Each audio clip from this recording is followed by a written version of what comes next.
Do you believe in spending billions of naira to build a mansion in the village, especially when you only visit once in a year? Let's talk about it, and please don't just sit there. Get in the comments and let me know your thoughts. Hello, my amazing people. It's your girl Faith Carlo, and welcome back to Ebony People TV. Today we are diving into something that had all of us buzzing during the last Christmas season. I'm talking about those jaw-dropping, out of this world luxurious mansions that popped up in villages across Igbo land. You saw them, right? Yes, I know you saw them. Imo, Anambra, Ebonyi, Abia, and Enugu states, we were all flexing like it's the Met Gala of architecture. And like I said, to the big question, do you really believe in spending so much money to build a mansion in the village, especially when you hardly go there? Now, let's talk about this last festive season. December in Igbo land isn't just about family reunions, weddings, or eating that perfect plate of jollof rice and ukwobi. No, my people, it's also the time when Igbo billionaires remind us exactly why they are called billionaires.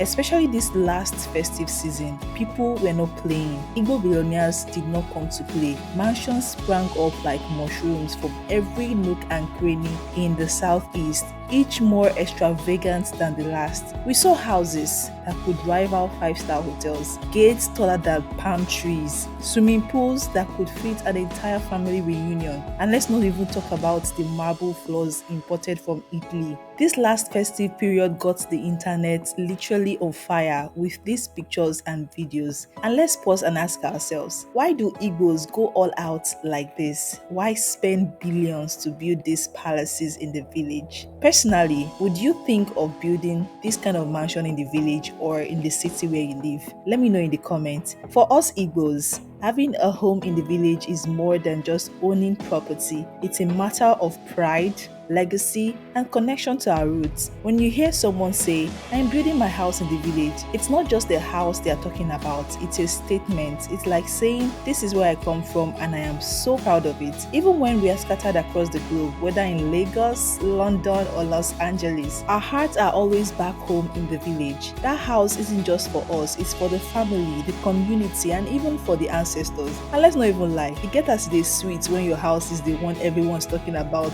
during the festive season, right? You know that feeling when someone says, have you seen so and so person's mansion? It's like a palace. That's the bragging right, my people. Now, here's where things get really tricky. Building a luxurious mansion in the village comes with a hefty price tag. We are talking billions of naira, and let's not forget the maintenance costs. Do you know how much it takes to maintain a mansion, especially one that you hardly visit? You need security guards, cleaners, gardeners, and sometimes even caretakers to make sure the house doesn't turn into a wildlife sanctuary when you're not around. Think about it. How often do most people visit their village? Once, maybe twice a year. So you're spending millions or billions on a house that stays empty for 11 months. Does that really make sense? I'm asking you. And let's even get real for a moment. For some people, spending that kind of money on a village house isn't just about culture or pride. It's also about the economy. Investing in the village can create jobs. The builders, electricians, painters, and even local traders all benefit when someone decides to build a mansion. Plus, it's a way of giving back to your community, don't you think? When you build in your village, you're not just building a house, you're contributing to the local economy. But again, is it really worth it? I'm just asking. What happens when the house becomes a liability rather than an asset? And how do you justify spending billions on a property that doesn't generate any income? These are the hard questions we need to ask ourselves. Let's not sugarcoat it. This past Christmas,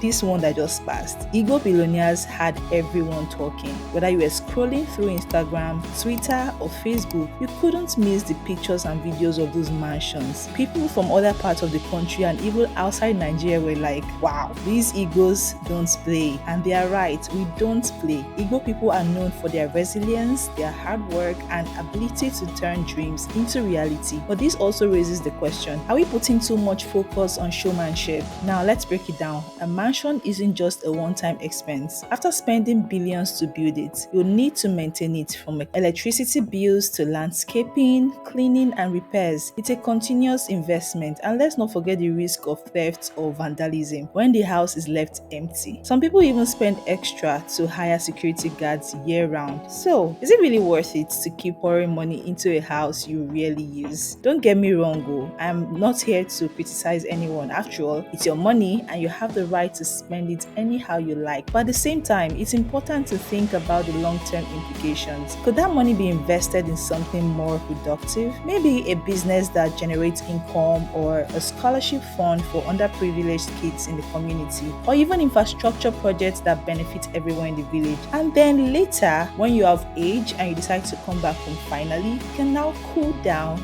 relax, and build that mansion of your choice. At least with that, we know that you're spending the rest of your life in the house. On the flip side, there's something undeniably beautiful about having a place to call home in the village. A place where your family can gather, where traditions can be passed down, and where memories can be made. One thing is for sure, this last festive season showed the world that Igbo land is the real deal. From Ebonyi State to Imo, Anambra to Enugu and Abia, we saw mansions that left us speechless. Personally, I was so speechless. And while some may question the practicality, there's no denying the pride and joy it brings to the owners and their communities. So, my people, over to you. Do you believe in spending billions, so much money, to build a luxurious house in the village, especially when you only visit once a year? Is it a wise investment, or is it just a way to flex? Let's get the conversation going in the comment section. This has been your girl Faith Carlo from Ebony People TV. Don't forget to always like, share, and subscribe for more amazing content just like this one.